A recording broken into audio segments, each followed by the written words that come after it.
BC జనాభా తగ్గలే, మీ పేర్లు ఎక్కించుకోలే, మీరే పేర్లు ఎక్కించుకోలే. సర్వే జరిగేటప్పుడు ఎక్కడున్నారు? ఇప్పుడు వచ్చి మాట్లాడుతున్నారా? సర్వే లెక్కలపై సర్కార్ వితండవాదం, కుల సంఘాలపైనే ఎదురుదాడి, నిబంధనల మేరకే చేశామంటూ దాటవేత, తప్పుపడుతున్న బీసీ నేతలు. బీసీ జనాభా ఏమీ తగ్గలే, బీసీలే కావాలని సర్వేలో పేర్లు ఎక్కించుకోలే, సర్వే జరిగేటప్పుడు ఎక్కడికి పోయిండ్రు, తీరా ఇప్పుడు వచ్చి అడుగుతున్నారు.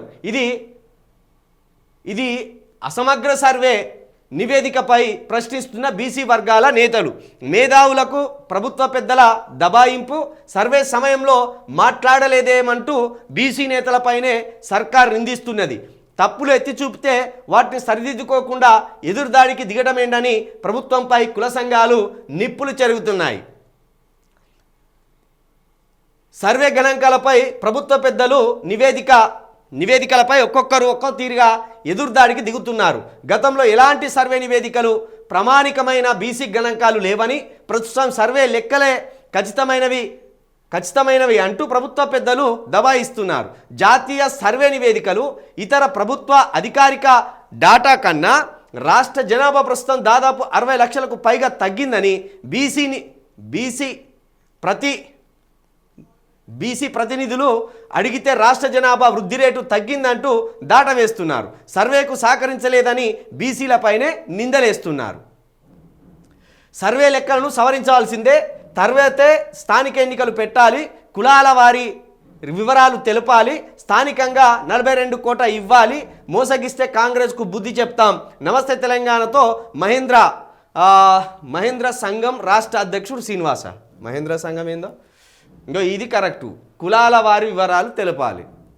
కులగణన సర్వే ఓన్లీ బీసీల కోసం కాదు, ఇది అన్ని కులాల కోసం. అయితే ఇప్పుడు ఏమంటానులాట, బీసీ సంఘాలు పోయి తప్పుల తడకగా ఉన్నది, మా కులం వివరాలు ఇవ్వలేదంటే మా కులం వివరాలు ఇవ్వలేదు, మా జనాభా తగ్గిందంటే మా జనాభా తగ్గిందని ముకుమ్మడిగా ప్రభుత్వం మీద కుల సంఘాలు ఒత్తిడి పెట్టినాయి.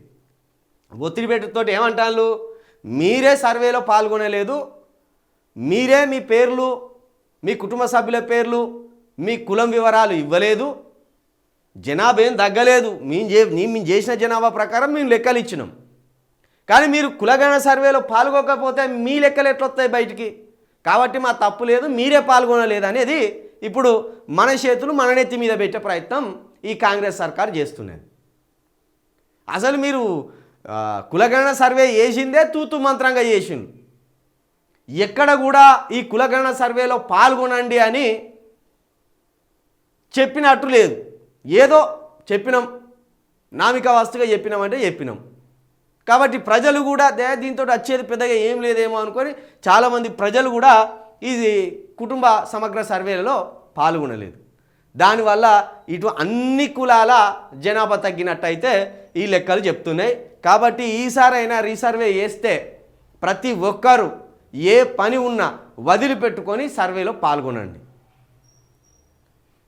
జనాభా లెక్కలు అంటే వచ్చేదే కాదు, నువ్వు బతికున్నట్టు, నువ్వు బతికుంటేనే నీకేమైనా సంక్షేమ పథకాలు వస్తాయి, నీకు బతికుంటేనే నీకు ఓటర్ ఐడి కార్డు ఉంటుంది, నువ్వు ఓటు వేస్తేనే నీకు రావాల్సిన పథకాలు వస్తాయి, లేకపోతే రావు. కాబట్టి ఈ జనాభా లెక్కల్లో నీ పేరు లేకపోతే ఈ దేశంలో నువ్వు లేనట్టే, నువ్వు బతికున్న సచ్చినట్టే. ఇది బాగా అర్థం చేసుకోరు.